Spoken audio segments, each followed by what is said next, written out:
Here are 10 stupid things that we see studio owners do when they're trying to grow their business that just do not work. Number one, teaching all of the classes. I was guilty of this myself. My first studio, I thought, hey, I'll just teach all the yoga classes. That way I don't have to pay anybody else. The problem is you spend all your time working in the business and you can't spend your time working on the business, and it burns you out.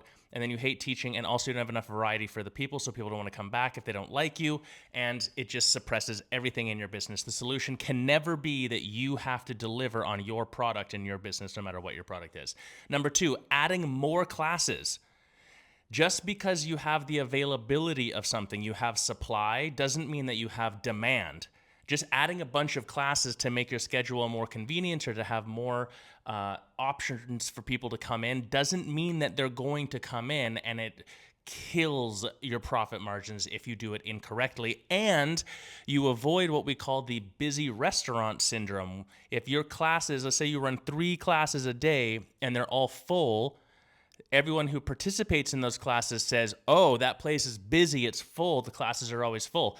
The same number of people, but you run 6 classes a day, they're all only half full, and people say, it's not that busy there. You're not the it happening place, so you actually undermine the excitement of your clients to tell other people that you're the it happening place and that you want to come in and practice there. Number 3, running teacher trainings.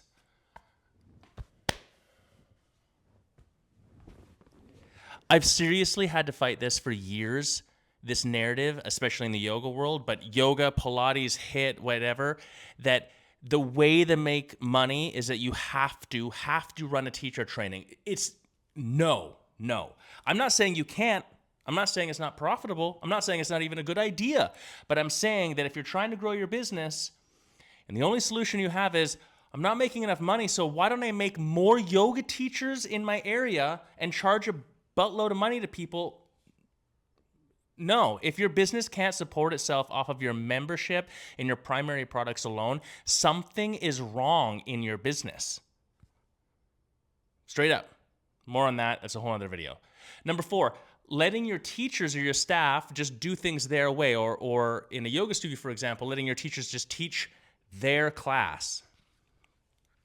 If they're just teaching their class, then they should own the studio. They need to teach the class at hand, and they need to deliver on the class promise that you have put on your website and that you're selling on. It's your class. It's the brand. It's the brand's class. That means that if a teacher goes, so does the class. And all of the people that have signed up because they've been following that class with that teacher are going to go with that teacher. That doesn't build up your business. It makes everything very precarious. Number 5, asking, or for that matter, honestly, depending on your teachers to handle the cleaning and the sales and all of the other rigmarole around their class. I'm going to come in and I'm going to teach a class for you, but I also have to sign in the class at the front desk, and I also have to follow up with the new student after the class, and I also have to clean the mirrors after the class and mop the floor and put the towels and do the laundry.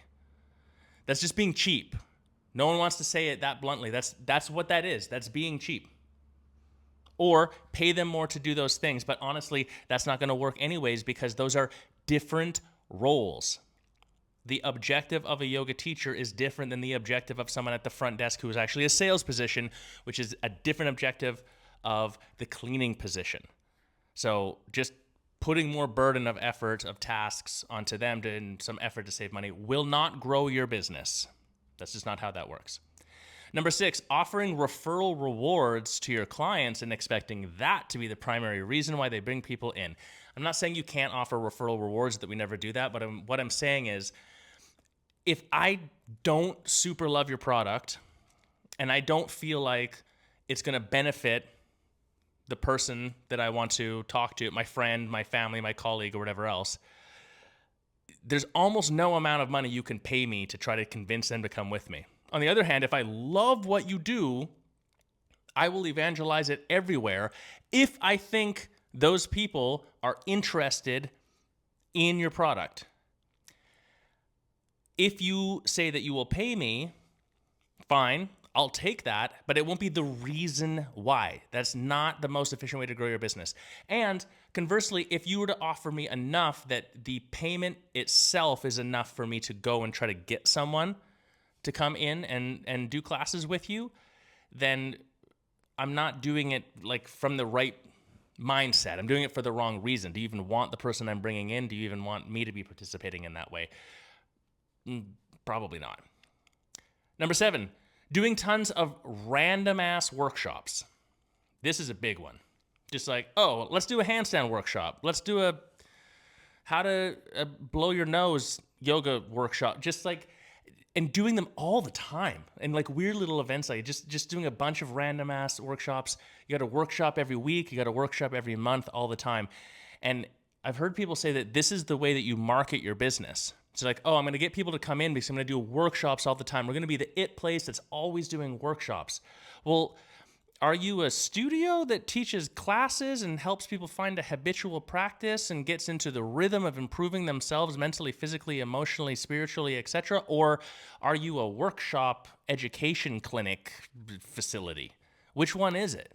I'm not saying don't do workshops, but thinking that that's going to grow your business and that's the reason why, oh, I'm going to go to that studio and have a long-term membership and have a habitual practice because they do workshops all the time, probably isn't the way I'm making that decision. At least that's not what we see. Sort of similar to this, number 8, having a bunch of random ass classes. The idea, again, this goes back to the inventory question of like having a whole bunch of classes, having a bunch of random ass types of classes. Well, if I have yoga for moms and yoga for dads and yoga for kids and yoga for teens and yoga for tweens and yoga for stiff people and then advanced yoga and beginner yoga and intermediate yoga, and then I have sunrise flow, vinyasa flow, and power flow all on the schedule. Like, holy decision fatigue, bro. Like, why? I don't even know what... I don't even know what to do. You don't need a bunch of random ass classes. It doesn't grow your business. It doesn't make you more attractive. If anything, it's deterring, and it, at least subconsciously, but very consciously, you might completely undermine your credibility as a studio. Because if you tell me that there's a sunrise flow, a vinyasa flow, and a power flow, and that these are different products, and then I go in to go do one of those classes, and what I experience is the exact same class, because let's be honest, you're going to do Surya Namaskar A, we're going to do some breathing, we're going to do a peak posture, we're going to go on the floor, and we're going to go home, and maybe the speed changes a little bit, and has way more to do with the teacher than it does the class itself, then all you're telling me is like, that's just a bunch of bullshit. Now, I might not consciously register that, but like, why would I trust anything you say about anything? Because you're just renaming the same product. You don't need a whole bunch of random classes. You need to have some core products that you can dependably deliver to people and deliver on a promise, and they know that that's coming, and they know that it gives them a specific outcome and benefit. Variety does not equal veracity of participation. Number 9. This is a big one. Lowering the price of your drop-in, your single class.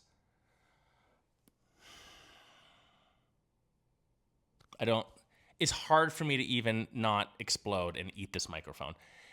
Lowering the single class price is the least effective way to convince people to come into your studio and try to grow your business. And it undermines everything you do in your sales process, all of your other prices. It totally communicates the wrong thing, even from a like, how do I get people to have a regular practice at whatever you're offering? It's like the wrong message. Lowering your drop-in price is a race to closure. That's what that is. Your drop-in should be the highest possible price that your market can handle.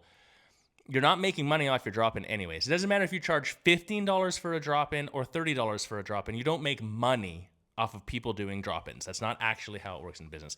And number 10, last one for this round, lowering prices in general. This actually happened to a studio infamously that I knew. The local market went into recession, and they decided that the best solution was to lower their prices across the board. You're not a product commodity. Like if you're running services and classes, or like think about it in context of something else. We work with some therapist studios as well, where they go through they have a therapy program. If all of a sudden you're like, oh, now new, lower, cheaper prices, like what does that say about the quality of your product? And is that the reason why I'm going to come and participate with you? Heck no. There's no way I'm coming in because you advertise I lowered my prices. That's a race to the bottom. It makes you like in the red ocean of competition with everyone else, and it does not grow your business. If you want to start learning how to flip these the other way in the narratives of what does actually grow your business, book a free coaching call. I'd love to chat with you. All right, peace.